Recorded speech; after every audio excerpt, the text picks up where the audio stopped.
Hi there guys, Dan from Blues Guitar Beginners again here, and today I want to show you what I'm going to call Porch Blues, okay? So it's that kind of, gives me these visions of sitting in a porch in the Delta or whatever, and just really chilled out sounds, okay? Sounds like this. And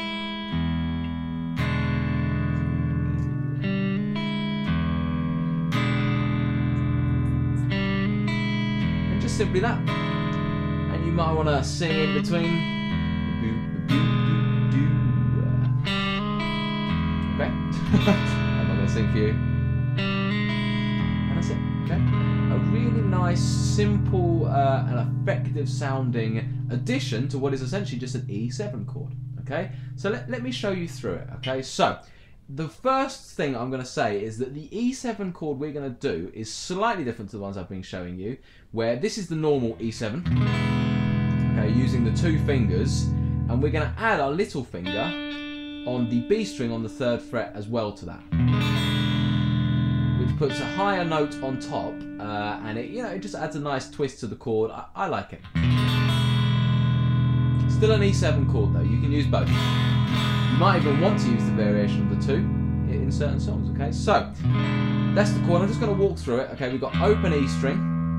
We've got 2nd finger on 2nd fret of the A string, then an open D, 1st finger on 1st fret of the G string, then our additional note, the little finger on the 3rd fret of the B string, and then the open E string. So first things first, we want to be getting that nice and clear and every single string singing out, okay? Right, now then. The little groove, okay, we can keep this chord here the whole time. The little groove simply is taking my 1st finger just off of the G string for a second, and I'm going to play the open G string. And then I'm going to hammer on. Now what that means is I just simply push down onto the note, onto the 1st fret where I had the finger in the first place. Okay, now notice I am pushing down right in the corner of the fret. Okay, that's really important, guys. You don't want to be pushing down back here. You're not really going to get a very clear sound. Try and get it in the corner of the fret. Okay, now spend a bit of time just simply getting that hammer on right. Okay, it's about accuracy, it's about timing, it's getting it in the right place and pushing down hard enough at the same time. At first, I'm sure you'll end up getting, hitting more things than one, but just try and get that right. Then, we're going to do an open E string. Okay, so literally I'm picking that down, and then I'm doing an E string, high E string, if you look at my right hand you'll be able to see, and an upstroke on that E string. Okay, that gives you that nice tone. Open string, and then following that with an open E string at the bottom. Okay, so we're getting this. Okay, and then what I'm going to do is strum the chord. Okay, nice and slow.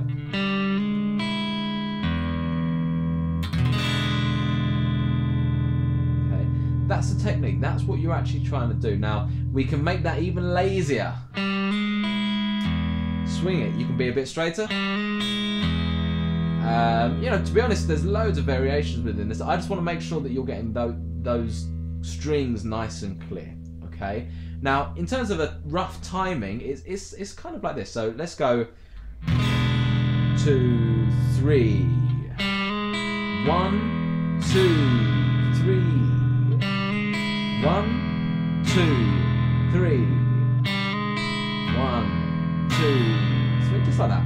And if you had a vocal, it would be kind of in between here. Okay? Just like that. Okay, so if I had a beat going 1, 2, 3. Down, down. 1, 2, 3. So you can see the hammer-on is nice and fluid. My plectrum's moving very nicely. Now for a lot of you beginners, that's going to be pretty hard in itself. Just getting the plectrum to skip from the G string all the way up to the E string and then all the way down 6 strings to get to that E string as well. And then play a successful chord. There's quite a lot to do. It's surprisingly tricky to get that right. So that's the part, and yeah, nice and simple, but like I said, hard to get right, so do spend a bit of time on it, and then yeah, just enjoy chilling out with it. I'll see you next time for another lesson.